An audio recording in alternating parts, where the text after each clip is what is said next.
UNSC का president बना रूस, भारत को मिल सकती है बड़ी सफलता। भारत को वीटो दिलाने में रूस का बड़ा ऐलान, चीन परेशान। सऊदी अरब ने भारतीय सुरक्षा एजेंसी रॉ के साथ किया ऐतिहासिक डील। पाकिस्तान में मचा कोहराम। पीओके से भारत आ रहे हजारों लोग। अमित शाह के फैसले को पीओके सरकार ने कैबिनेट में किया पारित। दोस्तों, सभी खबरों को एक एक करके विस्तार से जानेंगे, इसलिए वीडियो को अंत तक जरूर देखिएगा। लेकिन आइए सबसे पहले जान लेते हैं कि यूएन में क्या कुछ घटनाक्रम हो रहा है और रूस ने भारत को कौन सा बड़ा तोहफा देने का बेड़ा उठा लिया है। दोस्तों, रूस ने अपनी नई विदेश नीति में साफ कर दिया है कि वह भारत का सबसे सच्चा मित्र है। भारत की रक्षा के लिए रूस अपनी जान की बाजी लगाने को तैयार है। इस बीच रूस एक बार फिर संयुक्त राष्ट्र सुरक्षा परिषद का अध्यक्ष बन गया है। माना जा रहा है कि यह भारत के लिए सुनहरा अवसर होने जा रहा है। रूस कई बड़े फैसले भारत के पक्ष में लेकर पूरी दुनिया को चौंका सकता है। G20 में यूक्रेन मुद्दे पर भारत का रवैया देखकर पुतिन काफी खुश है और वे भारत को बड़ा गिफ्ट देना चाहते हैं। पुतिन भारत को अपना बनाने के लिए कोई कसर नहीं छोड़ना चाहते। उन्हें यह भी डर है कि अगर भारत अमेरिका के पाले में चला गया तो रूस का बड़ा नुकसान होगा। इसी वजह से रूस भारत को बड़ा तोहफा दे सकता है। रूस की प्रेसिडेंसी को लेकर यूक्रेन लगातार विरोध करता आ रहा है। यूएनएससी के सभी 15 सदस्यों के पास एक एक महीने के लिए अध्यक्षता आती है, जिसके तहत अब अप्रैल महीने के लिए रूस के पास यूएनएससी की अध्यक्षता रहेगी।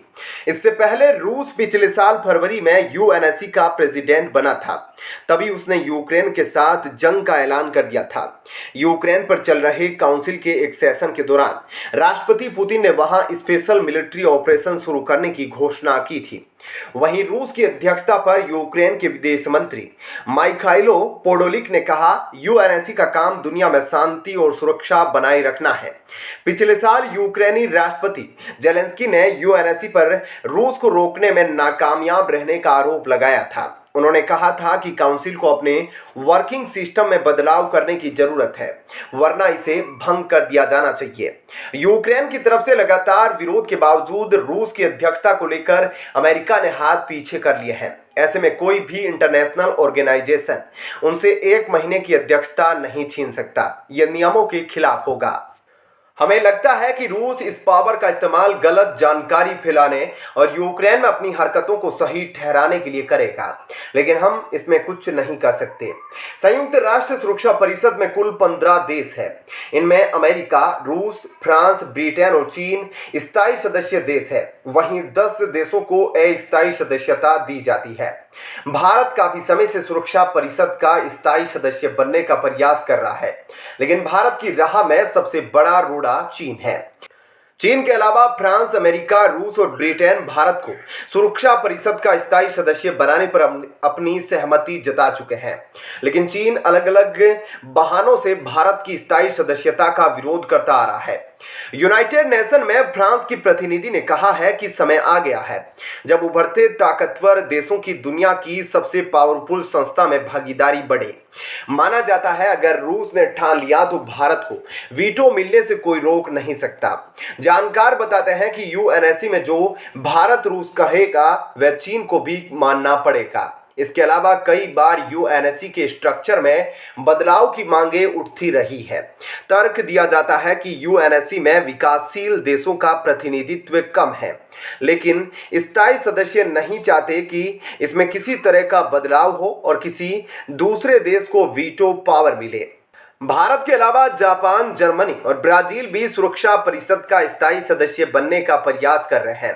दोस्तों, सऊदी अरब और भारतीय खुफिया एजेंसी रॉ के बीच एक डील ने पाकिस्तान की नींद उड़ा दी है। वहीं सऊदी अरब जो कभी पाकिस्तान का वफादार हुआ करता था, अब उसके लिए सऊदी अरब एक बड़ी परेशानी बनता जा रहा है। पाकिस्तान हमेशा भारत को एक दुश्मन के तौर पर देखता है। सऊदी अरब वह मुल्क है जो हर बार मुश्किल में फंसे पाकिस्तान की मदद करता आया है। ऐसे में सऊदी और भारत के बीच एक ऐतिहासिक डील से पाकिस्तान के लिए मुसीबत बन सकती है। भारत की intelligence agency research and analysis wing raw और सऊदी के बीच एक ऐतिहासिक समझौता हुआ है। इस समझौते के बाद रॉ को आतंकवाद के खिलाफ खिलाफ बड़ी मदद मिलेगी। इसे एक महत्वपूर्ण घटनाक्रम करार दिया जा रहा है। कुछ दिनों पहले इस समझौते को सऊदी अरब कैबिनेट की मंजूरी मिली है। इस समझौते के बाद सऊदी अरब आतंकवाद की लड़ाई में खाड़ी देशों में भारत का सबसे बड़ा साथी बन जाएगा। सऊदी अरब की कैबिनेट की तरफ से जो मंजूरी दी गई है उससे जुड़ा एक आधिकारिक बयान भी जारी हुआ है। इस बयान के मुताबिक सऊदी सुरक्षा एजेंसी रॉ के साथ मिलकर आतंकवादी घटनाओं और आतंकवाद को मिलने वाले आर्थिक दम पर लगाम कसने की तैयारी में काम करेगी। सऊदी गजट की तरफ से इस पूरे समझौते के बारे में आधिकारिक तौर पर जानकारी दी गई है। पाकिस्तान में इस पूरे मामले को लेकर पूरी तरह से खामोशी है, जबकि मुल्क के विशेषज्ञ सऊदी और भारत के बीच इस समझौते को ऐतिहासिक करार दे रहे हैं। भारत हमेशा कहता आया है सऊदी अरब में पाकिस्तान के कई आतंकी मौजूद है। ऐसे में यह डील वाकई पाकिस्तान के लिए बड़ा झटका है। इसका मतलब यही हुआ कि भारत और सऊदी अरब अब आतंकवाद के मामले में एक ही दिशा में सोच रहे हैं। पाकिस्तान के रक्षा विशेषज्ञों ने यह भी याद दिलाया है कि पाकिस्तान और सऊदी अरब के बीच एक रक्षा समझौता भी है। पाकिस्तान के हजारों मिलिट्री ऑफिसर्स, जिनमें सर्विंग और रिटायर्ड दोनों ही शामिल है, अभी तक सऊदी अरब के साथ में है। साथ ही सऊदी की सेनाओं के साथ एक ट्रेनिंग समझौता भी है। ऐसे में भारत के साथ सऊदी का यह समझौता पाकिस्तान के लिए टेंशन की बड़ी वजह है। यह डील ऐसे समय पर हुई है जब पाकिस्तान को सऊदी अरब और संयुक्त अरब अमीरात से आर्थिक मदद की जरूरत है। इस मदद की वजह से ही अंतर्राष्ट्रीय मुद्रा कोष का बेल आउट पैकेज प्रोग्राम अटका हुआ है। लेकिन खाड़ी के देश लगातार पाकिस्तान के खिलाफ बड़े कदम उठाते जा रहे हैं, जिससे भारत को बड़ा फायदा मिल रहा है। वहीं दोस्तों, पिछले दिनों पाकिस्तान अधिकृत कश्मीर पीओके में कुछ ऐसा हुआ है जिसके बाद पाकिस्तानी प्रधानमंत्री शहबाज शरीफ की नींद उड़ चुकी है। पीओके की विधानसभा में एक ऐसा प्रस्ताव लाया गया जिसमें भारत के कश्मीर से वहां तक एक कॉरिडोर बनाने की मांग की गई है। यह प्रस्ताव भारत के गृह मंत्री अमित शाह के उस प्रस्ताव से मिलता जुलता है जिसमें उन्होंने पीओके पर करतारपुर कॉरिडोर की तर्ज पर एक गलियारा बनाने की बात कही थी। शाह ने करीब एक हफ्ते पहले पीओके में स्थित शारदा पीठ तक एक रास्ता बनाने का भरोसा दिलाया था। उन्होंने कहा था भारत सरकार इस दिशा में काम करेगी ताकि श्रद्धालुओं को शारदा पीठ के दर्शन करा सके। पीओके की विधानसभा में आए एक प्रस्ताव से पाकिस्तान में खलबली मच गई है। इस प्रस्ताव में भारत की सरकार और पीओके सरकार से सीमा पार रहने वाले कश्मीरियों को एक दूसरे से मिलने का अवसर प्रदान करने की मांग की गई है। प्रस्ताव के मुताबिक जिस तरह से करतारपुर कॉरिडोर बनाया गया है उसी तरह से यहाँ पर भी एक कॉरिडोर बनाया जाए ताकि भारत में कश्मीर घाटी और यहाँ के लोग एक दूसरे से मिल सके। प्रस्ताव में कहा गया है कि 5 अगस्त 2019 से व्यापार भी बंद है और पीओके से कोई भी कश्मीरी भारत के हिस्से वाले कश्मीर में नहीं जा सकता है। बता दें कि शारदा पीठ, जिसे माता शारदा देवी मंदिर के तौर पर भी जानते हैं, उसके दरवाजे भारत के उत्तरी कश्मीर के कुपवाड़ा जिले में है।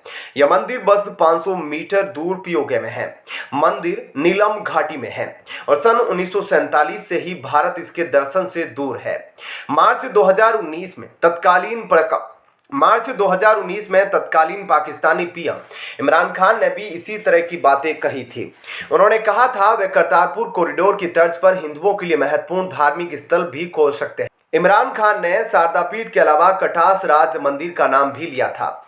यह मंदिर कश्मीरी पंडितों के लिए काफी पवित्र जगह है। जम्मू कश्मीर के जाने माने प्रोफेसर अयाज रसूल नाजकी पहले भारतीय थे जो साल 2007 में इस मंदिर तक पहुंचे थे। मंदिर पीओके के मुजफ्फराबाद से 160 किलोमीटर दूर एक छोटे से गांव में है। ऐसे में क्या कहना है आपका इस खबर पर, जरूर बताइएगा। धन्यवाद।